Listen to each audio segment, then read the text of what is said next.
Cité Colas, commune de Songon, quartier où vit une partie des déguerpis de l'emprise du 4e pont. Ici, l'eau source de vie est devenue une denrée rare. Les robinets dans ce quartier sont à sec. Un calvaire que les populations endurent depuis plusieurs mois. On était à Doukouré, Yopougon, à l'antenne, c'est là-bas on était. À Jérusalem, ils ont dit que le 4e pont allait passer là.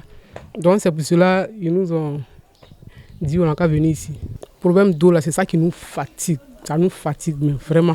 Il n'y a même pas l'eau. Même ceux qui ont le compteur, même il n'y a pas l'eau dedans. On ne sait pas il y a quel problème. Toujours on ne fait que aller puiser l'eau du de l'autre côté là-bas. D'autres les vieilles, même dans d'autres maisons, les vieilles sont vieilles, elles ne peuvent pas puiser l'eau.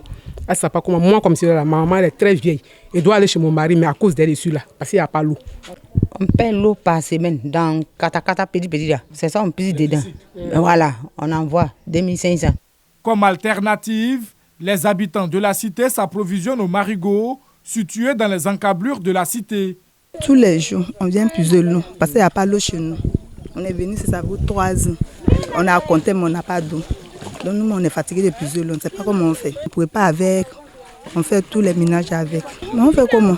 S'il n'y a pas d'eau, on est obligé de préparer avec. Comme à l'accoutumée, ce matin, en dépit de son état de grossesse, Mariam est venue puiser de l'eau dans ce cours d'eau. Moi-même, je suis enceinte, mais je n'ai pas le choix. Donc, comme on n'a pas de l'eau, c'est pourquoi je viens puiser pour mes besoins. Mes enfants sont allés à l'école. Donc, moi-même, je me débrouille pour puiser un peu. Un lieu qui sert également à faire le ménage. C'est trop fatigant. Puiser de l'eau ici, par là à la maison, pour aller laver habits. Vaut mieux laver ici. Et charger pour aller chercher à la maison, c'est mieux. Des grenouilles, même des serpents, beaucoup de choses.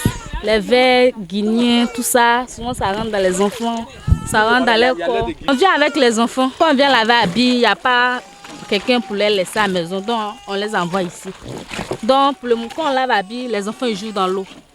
Donc c'est dans ça, les vers rentrent dans leur corps. Pourtant, cette eau est source de nombreuses maladies dans le quartier, d'où le cri de cœur des habitants. Quand tu viens, on paye. Pourtant, il n'y a pas l'eau. Alors que moi, là, je suis veuve, je n'ai pas de mari. Je demande aide à notre président. Parce que c'est grâce à lui qu'on est venu ici, qu'on demande son aide. Il n'a qu'à venir à notre secours. Nous souhaitons vraiment que le gouvernement fasse face à cette situation. Bien vrai qu'on a des constructions bien bâties, les canalisations sont bien, mais quand tu vois un être humain dans un endroit, c'est qu'il y a l'eau.